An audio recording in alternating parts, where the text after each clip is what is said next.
Hello दोस्तों, नमस्कार। SM किसी चैनल में मैं आप सभी लोगों का दिल से बहुत बहुत स्वागत करता हूं। सो दोस्तों, इस वीडियो में हम लोग बात करने वाले आज के दिन की एकदम ही शॉकिंग न्यूज़ के बारे में। यस, काफ़ी बड़ी खबर हम लोग को देखने को मिल चुकी है, काफ़ी बड़े कंपनी से रिलेटेड खबर हम लोग को देखने को मिल रही है एंड काफ़ी सारे लर्निंग पॉइंट्स भी आप लोगों को देखने को मिल जाएंगे। ठीक है, जब हम शेयर बाजार में बहुत सारी चीज़ों को सीखते हैं ना, तो हम लोग को ऐसा लगता है कि भाई ऐसी ऐसी चीज़ होंगी ना, मतलब हम लोग काफ़ी सेफ है करके।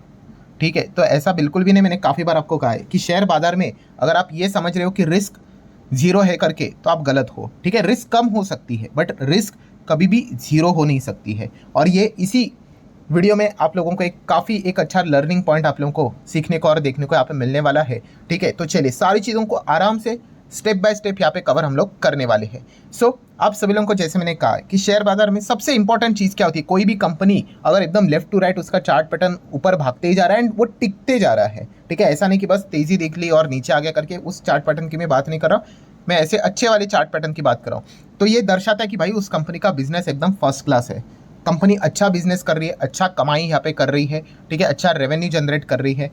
ठीक है, सो अगर हम लोग बात करें तो आप सभी लोगों को पता है बेसिकली क्या होता है, कंपनी के रेवेन्यू होते हैं या फिर आप कह सकते हो सेल्स होते हैं।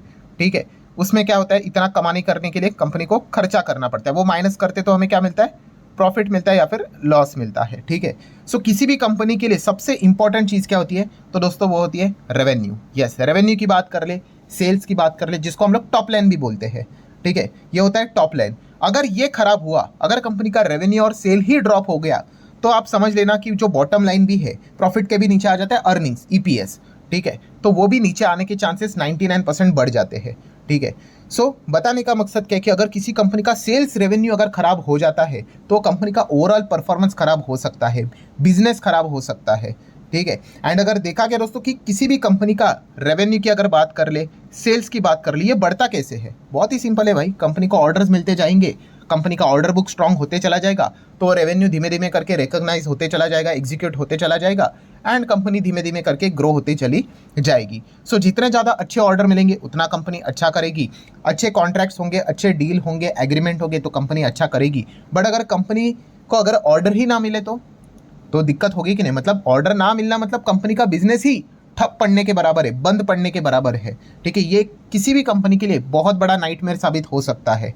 ठीक है, सो यही चीज़ें आज की इस वीडियो में हम लोग को देखने को यहाँ पे मिल रही है। गवर्नमेंट ऑफ इंडिया की अगर हम लोग बात करें, अलग अलग डिपार्टमेंट देखने को मिल जाते हैं दोस्तों। तो एक गवर्नमेंट ऑफ इंडिया का ज़बरदस्त बड़ा डिपार्टमेंट है, ministry of road transport and highways.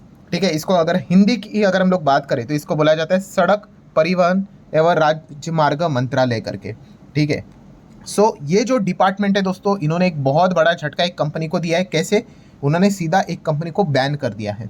Ban करना मतलब क्या, कि उनको कहा है कि देखिए कोई भी सरकारी अगर काम करना है, एक रोड बनाना है, तो रोड कैसे बनता है, टेंडर निकाले जाते हैं। ठीक है, और अपने टेंडर में अप्लाई करना होता है और जो लोएस्ट बिडर होगा वो यूजुअली उसको टेंडर मिल जाएगा, उसको काम मिल जाएगा, वो अपना प्रॉफिट बेफिट उसमें से निकाल लेगा और रोड बनाकर सरकार को दे देगा।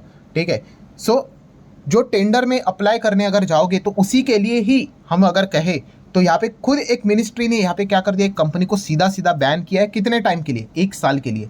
जितने भी टेंडर निकलेंगे 1 साल के लिए, मिनिस्ट्री ऑफ रोड हाईवेज की अगर बात करें तो उसमें अभी ये कंपनी आपको देखने को नहीं मिलेगी। वो अपने आपको यहाँ पे क्या कर सकते हैं, टेंडर भर नहीं सकती है। मतलब कितना बड़ा रिस्ट्रिक्शन है, आप अंदाज़ा लगा कर देखिए।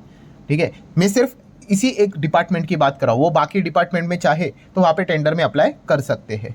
तो ये चीज़ें हम लोग को देखने को मिला। इस चीज़ का परिणाम क्या होगा भाई, लोअर सर्किट तो बनता ही है, 20% का फ्लैट लोअर सर्किट। अगर और गिरावट के लिए स्कोप होता तो शायद से और गिरता, बट आपको पता ही है कि जो स्टॉक्स नॉन एफएनओ है वहाँ पे मैक्सिमम 20% का सर्किट लगता है। अगर ये कंपनी एफएनओ में होती तो फिर शायद से 20 के नीचे और भी फिसल सकती थी, इसके पूरे पूरे चांसेस बनते थे। आप देख सकते हैं यहाँ पे किस प्रकार की गिरावट हम लोग को देखने को यहाँ पे मिल चुकी है। कंपनी कौन सी है, पीएनसी इंफ्राटेक लिमिटेड। यस, आप देख सकते हैं 5 दिन का भी चार्ट पैटर्न, ये समझ में आएगा कि देखिए कैसा एक नोज डाइव गिरावट हम लोग को देखने को मिली है।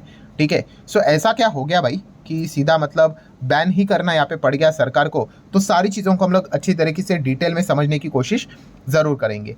तो आप यहाँ पे देख सकते हैं पीएनसी इंफ्राटेक शेयर क्रैश 20%। अभी ब्रोकरेजेस आना स्टार्ट हो जाएंगे। तो नुवामा ने इसको कवर किया था, तो नुवामा अभी बोल रहा है कि हम लोगों ने इसको अंडर रिव्यू में रखा है। ठीक है, देखेंगे कब, पोस्ट MORTH डिस्क्वालिफिकेशन। ये MORTH क्या है, यही ministry of road and highway के ट्रांसपोर्टेशन हाईवे की बात करें वही उसी का ये शॉर्ट फॉर्म हम लोग को देखने को मिल जाता है। तो थोड़ा सा डिटेल में पढ़ने की कोशिश करते हैं कि हम लोग को और क्या क्या इंसाइट्स यहाँ पे मिलते हैं। सो आप देख सकते हैं MORTH has disqualified PNC Infratech, ये कंपनी खुद, एंड उसी के साथ साथ इसके और 2 सब्सिडरीज भी है, इनको भी डिस्क्वालीफाई किया है फ्रॉम किस चीज़ के लिए, participating in any new tender process of ministry. ठीक है, इसमें आप लोगों को NHAI नेशनल हाईवे अथॉरिटी के भी जो टेंडर निकलते हैं उसमें भी वो पार्टिसिपेट नहीं कर पाएंगे, एंड NHIDCL में भी वो पार्टिसिपेट नहीं कर पाएंगे। ये कोई लाइफ टाइम बैन नहीं है, आप देख सकते हैं ये 1 ईयर बैन देखने को मिल रहा है। बट क्यों, प्रॉब्लम क्या है भाई, इतना तो समझ में आ गया कि बैन तो कर दिया, कुछ तो गड़बड़ हुई होगी। तो कारण देखिए, ड्यू टू ब्राइबरी बोले तो रिश्वत case filed by the CBI involving 4 employees of the company. तो ये जो CBI का जो ये केस हुआ था दोस्तों, ठीक है, रिश्वत से रिलेटेड, ब्राइबरी से रिलेटेड, ठीक है, इनके मतलब जो रहते वहाँ पे भी छापेमारी हुई थी, ठीक है, मैनेजमेंट तक ये सारी चीज़ें हम लोग को जाते हुए देखने को मिली थी, ठीक है, बहुत इशू हुआ था।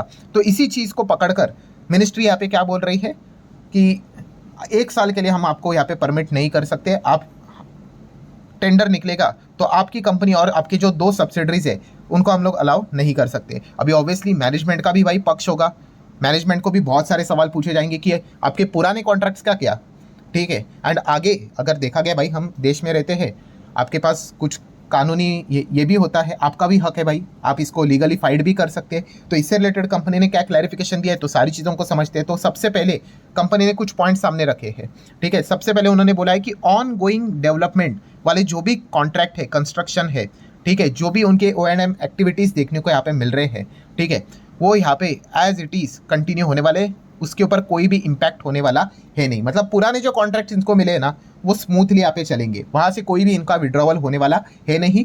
भविष्य में जितने भी कॉन्ट्रैक्ट्स निकलेंगे उससे रिलेटेड टेंडर में ये पार्टिसिपेट नहीं कर पाएंगे। ये पॉइंट उन्होंने सबसे पहले सामने रखा हुआ है। देन कंपनी ने बताया है कि कंपनी और क्या क्या करने वाली है। कंपनी ने कहा कि ठीक है, ये हमारे साथ ये चीज़ें हुई है, बट हम रुकने वाले हैं नहीं, हम अपॉर्चुनिटीज़ को फाइंड करेंगे।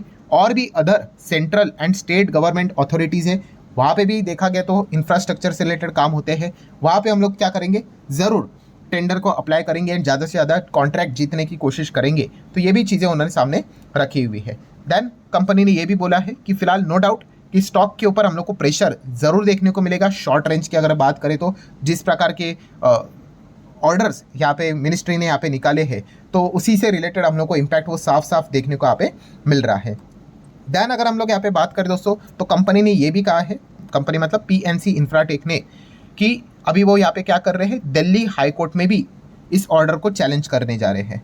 ठीक है, अभी देखने वाली बात यही होगी कि दिल्ली हाई कोर्ट इससे रिलेटेड क्या अनाउंसमेंट करता है करके। अगर आपको इनके 2 बाकी के सब्सिडरीज का नाम देखना है तो ये है वो 2 सब्सिडरीज, ठीक है, आप चाहो तो इनके भी नाम को यहाँ पे पढ़ सकते हो। सो व्हाट नेक्स्ट की अगर हम लोग बात करें तो अभी आपने क्या करना है, दिल्ली हाई कोर्ट के ऑर्डर के ऊपर ही फोकस रखना है कि वहाँ से इनको कोई रिलीफ मिलता है क्या, मिनिस्ट्री के ऑर्डर के ऊपर Delhi high court stay order लेकर आता है या नहीं आता है। इसके हिसाब से हम लोग को आगे की जो जर्नी है PNC इंफ्राटेक की, वो ज़रूर देखने को यहाँ पे मिल जाएगी।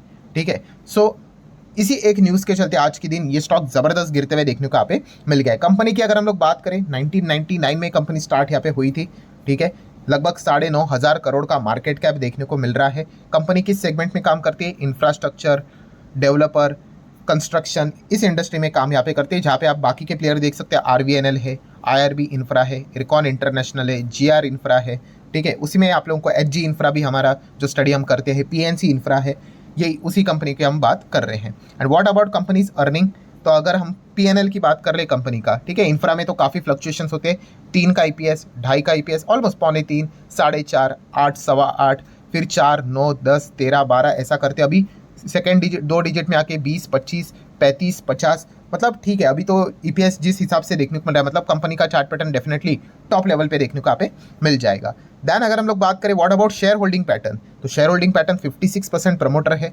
10% FIS है, DIS भी 25.5% है, एंड पब्लिक कितना है, 8.25% है।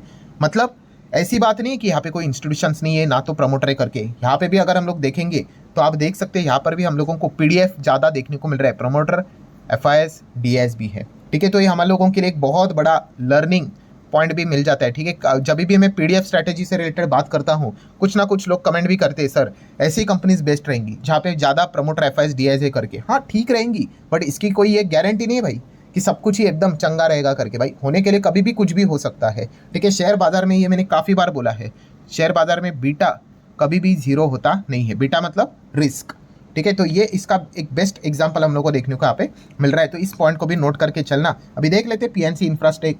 अभी तो फोकस तो यही रहेगा सबसे पहले कि दिल्ली हाई कोर्ट से क्या इनको राहत मिलती है या नहीं। अगर मिल गया तो एक शॉर्ट ट्रेन में अच्छी तेज़ी यहाँ पे आ सकती है, अगर नहीं मिला तो डेफिनेटली इनके लिए फिर मुश्किलें और बढ़ती हुई देखने को यहाँ पे मिल सकती है, ठीक है। ये तो इफ बट का खेल है, चेक कर लेंगे। सो आशा करता हूँ वीडियो हेल्पफुल लगा होगा, तो चाहो तो लाइक एंड शेयर कर सकते हो। मिलते हैं नेक्स्ट वीडियो में, तब तक के लिए बाय बाय।